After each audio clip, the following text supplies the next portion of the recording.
Hello, and I'm live. This is my first Periscope. My name is Alice Langholt, and I'm a Reiki Master teacher, in fact, and I'm the developer of Practical Reiki. Thanks for joining. It's really nice to see you. I'm coming to you from Washington, D.C. area. I'm about half an hour away. And I'm here because I thought that it would be a good time just to jump on, try out Periscope, and answer questions about Reiki energy healing.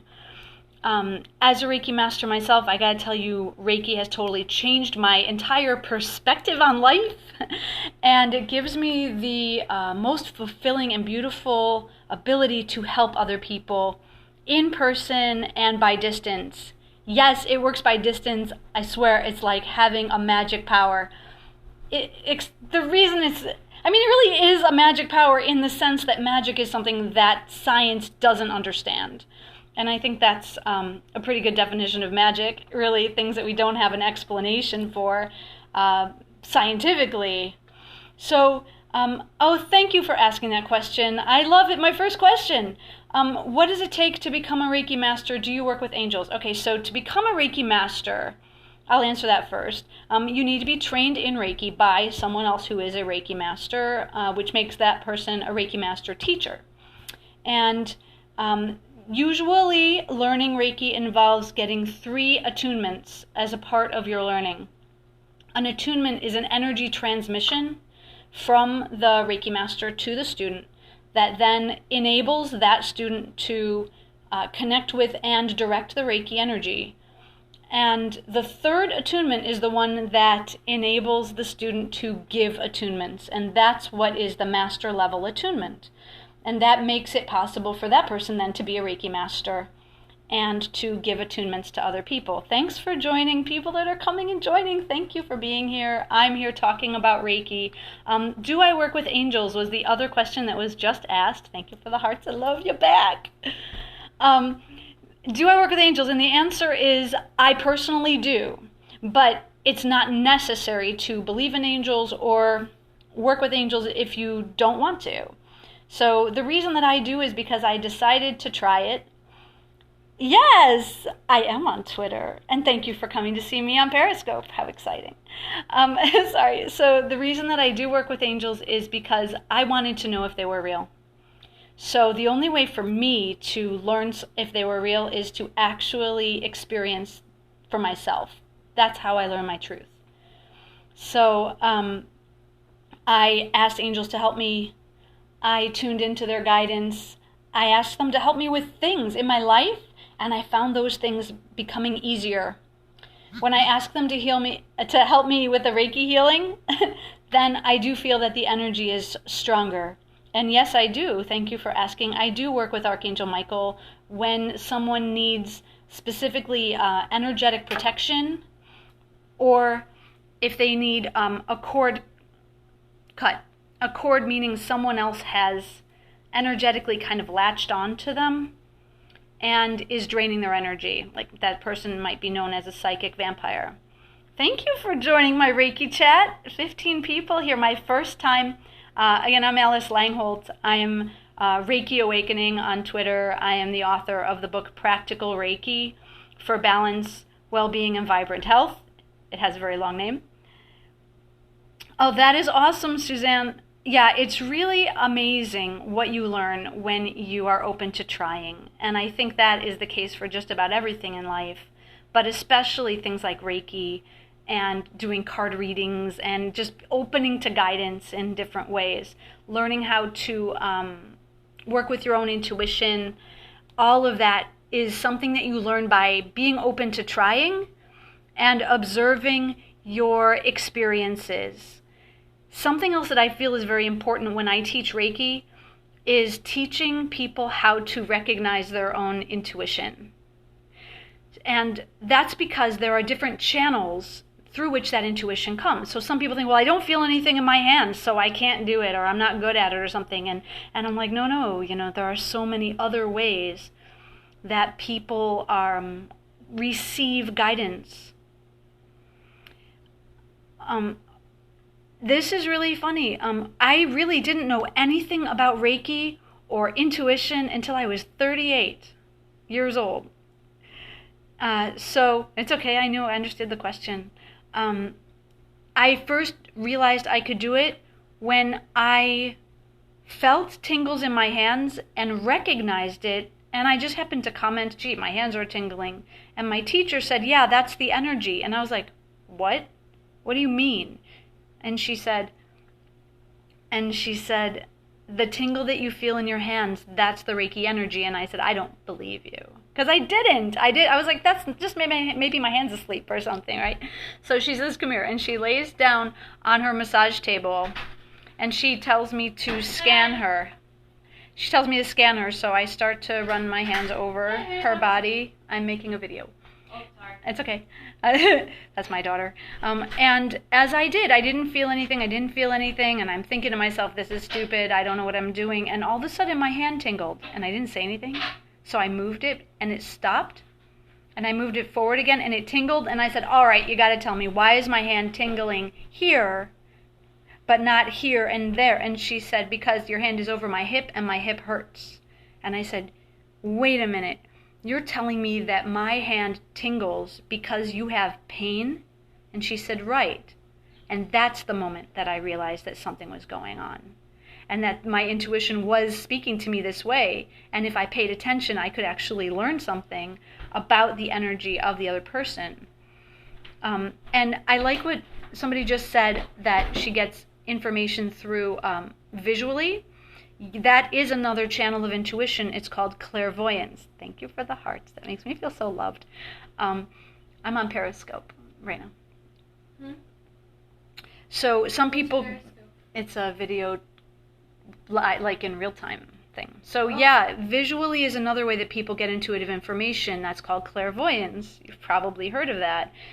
You may, if you are clairvoyant, you may see colors.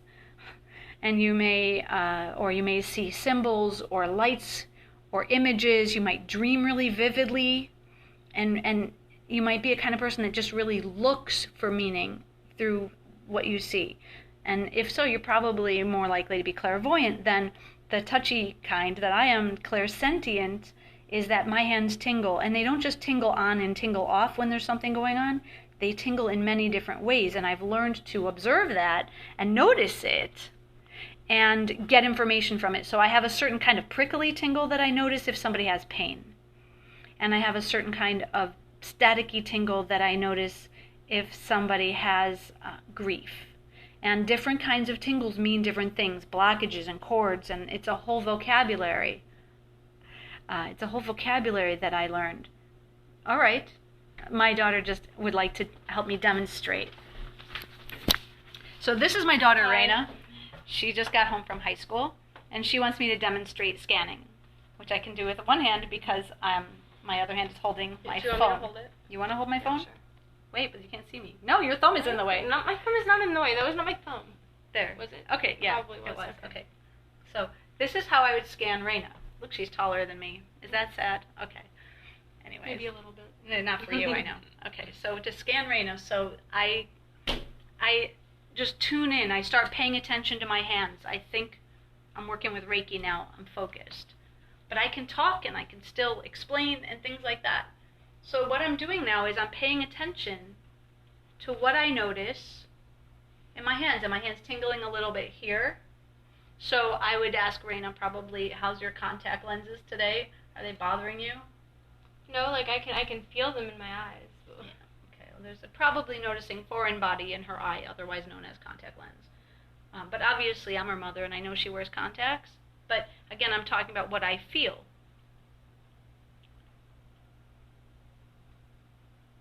Okay, so there's also some interesting tingles around Raina's jaw. And so I would maybe say, have you been a little stressed, been clenching? Yeah, I grind my teeth. Ah. I've been noticing doing that. See? And I did not know that. But my hand tingled like that, like there's something here that I'm noticing. And so that's why I asked her about it. Are you with me? My wonderful people, 10 people who are watching? Is this making sense? If you have a question, just ask, okay? I can scan her throat chakra. Thank you for the hearts, yay. That feedback is awesome, okay? So each chakra, there are different areas throughout the body. There are 7 main areas in the body and some above and below. And these are called chakras, and each one relates to a certain kind of like emotions. So if I was scanning Raina's throat chakra, I'm not grabbing it, notice. Though, don't tempt me, darling. Just kidding. Love her. Okay. I could notice if there was something up with her throat chakra, meaning that like her communication was off or out of balance, let's say. So maybe if that was the case, then she was like holding back from saying what's on her mind, which, hardly ever. Or she was maybe having trouble communicating with some people in her life. Thank you. It's the first one I've ever done, so I'm glad you're here too. Self-esteem issues? Just kidding. I know you mean self-esteem issues. Yes, I do a lot of work with my kids on self-esteem issues. I have 4 kids, and 2 of them are teenagers. Raina here is the oldest. I give her heart chakra Reiki right now. That's where self-esteem issues can be noticed the most because it's about your sense of self-worth. I don't have any self-esteem issues. Really? Mm-hmm. Well, so you say. Okay, sometimes, though, you know what? There was some stuff that you were telling me about last night that I think is probably related to that. I'm not going to tell the public. I'm just saying some things that you were telling me about last night that may be related to your heart chakra, because I can feel energy here. No, it's okay. You're doing great. I appreciate your questions. I really do, because that's what I'm here for, to answer questions about Reiki. Can you feel this, Raina? Yeah. What's it feel like? Warm. Yeah. And my hand's not particularly warm, see? No. Well, I gotta get ready to babysit. Yes. Okay, give me my phone. Thank you. Raina was my she volunteered. What can I tell you? My kids are used to me giving them Reiki, and they ask for it when something is wrong. And it's a wonderful thing for a parent to have, to be able to do for their kids. Please excuse my bad hair day. All right then. It's a wonderful thing for parents to have as a tool to help their kids when their kids have pain or emotional overload or can't sleep. You know, there's a lot of different reasons that a parent might be able to use Reiki to help their kids. And even Raina here sometimes has bad dreams and asks me to send her Reiki from my bedroom to hers. As I mentioned briefly before, Reiki works by distance. Yes, I have attuned my children. My youngest is about to be 9. She's had level 1 attunement. My others, Raina's attuned through level 3, but I didn't teach her how to give attunements because you shouldn't teach someone who's younger than 18 to do that. That's an awful lot of power for a kid to have. 17, 18, you know, an adult, because you have to be able to make adult decisions. Okay, wonderful. I suggest that you should ask if there's any suggestions on getting attuned to Reiki. Congratulations, that's a wonderful thing for you. I'm very excited for you. I know that you're going to love it. My suggestion is to get in touch with how you experience your intuition. So then you will be able to recognize the feel of the energy during your attunement. My problem when I first learned Reiki was I didn't have any idea what it was going to feel like. And my teacher was not really much of a help. In fact, because she never told me. She never told me what to expect or what to look for or what to, how to tune in. So I just felt very awkward, and I also felt kind of uncomfortable because I'm sitting here and she's doing things around me and I don't really know what she's doing. So, yeah, I mean, going to a Reiki share, having receive Reiki from someone if you can, and I will answer your question in a minute, Chris. Thank you for all your great questions. But I really suggest also that honestly, I wrote a whole chapter about this in my book, and I'm not trying to sell my books, but I want you to know, okay, that in my book, Practical Reiki, I have a chapter devoted to clarity on clairs. It's chapter 3. So that all of my students, when I teach them and I use that book, all of my students know how to recognize their intuition. You might go to a Reiki share and not feel it and not know how to feel it and not know what to look for or what to tune into. It's a good idea to know that Reiki might be something you feel physically. It will and should feel relaxing. You can get my book on Amazon. or if you want an autographed copy, you can order it from my website, ReikiAwakening.com. But yeah, total. I think receiving Reiki from someone is definitely a great thing, but especially you might see it, meaning you might see colors. Like if you see purple and green, that is fantastic. Purple is the color of the third eye chakra, and it's your intuition, and green is your heart chakra, and that's your sense of self-worth and self-love. So yes, having a Reiki session is a great idea to really experience it before a class so that you know what kind of to expect the Reiki to be like. Having a friend that's attuned give you Reiki. Oh yeah, give you Reiki is great. Having them teach you Reiki is depends, especially if they're your friend. I want to advise you in terms of learning Reiki. Oh, you're so welcome. In terms of learning Reiki, that it's great if you are sure that you have a teacher who is completely dedicated to your confidence and success in learning Reiki. Some teachers just, that's not. They don't know how to teach effectively, and they teach you and they set you free to go bye-bye. And that happens too, right? You have to decide what you're going to do if you're a Reiki teacher and your friends want to be attuned to Reiki. You can give them the friends and family discount if you have one, or you can decide if you're going to do some kind of trade and they're going to do something for you, or just you're doing it out of the goodness of your heart. Oh my gosh, my phone's ringing. I wonder if that threw me off. Oh, good, it didn't. Okay. Like, how much is a session? So my sessions, it really depends on where you are, okay? A session for me is, I charge $90 for an hour. That's the going rate around here, and I'm a professional, and I've been a Reiki master for several years. San Antonio is probably going to be around the same. You can expect it to be about what a massage would cost. Look at the range of what a massage is.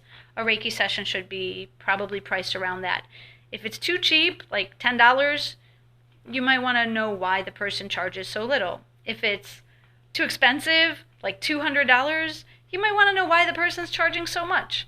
But as a Reiki master, deciding what to charge is a factor of many things for me. One of them being the fact that this is my profession.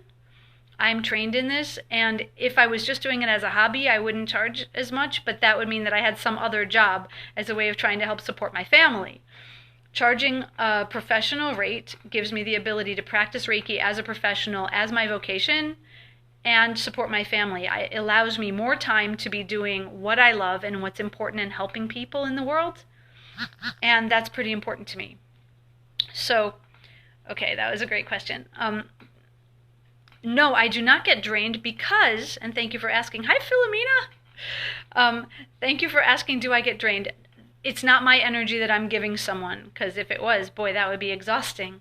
Reiki energy comes from the universe. It comes from all around us, and it actually is just brought to the person receiving it through the process of intention. And that way, I'm basically a facilitator of the recipient's ability to receive healing energy. It's like I'm offering this high frequency energy for that person to receive, wherever they happen to need it, and their higher self knows where it needs to go and will automatically bring it in. So if that person is drained in some ways, is depleted, just exhausted, the energy will be received where they need it. Thank you. And if the person is blocked in some way, the energy can help loosen that blockage and help send the negative energy out, help cleanse. Okay, so it does what you need it to do, and you don't have to know everything that you need. You can just come and be brought into balance. Insurance, very rarely is Reiki covered by insurance, unfortunately. That being said, some companies allow you to have what's called a flex account, and they might allow you to get reimbursed for Reiki through your flex account. So that's something to check with your employer, especially if they have a plan that's open to holistic treatments of different kinds. If you've just joined me, I'm talking about Reiki energy healing. My name is Alice Langholt. I'm Reiki Awakening on Twitter and ReikiAwakening.com. And I also started an online school of intuitive development where I teach Reiki called Reiki Awakening Academy, as well as I teach a lot of other things, and you can look me up. I would love to connect with you. You can connect with me on Facebook if you want. I'm Alice Green Langholt on Facebook.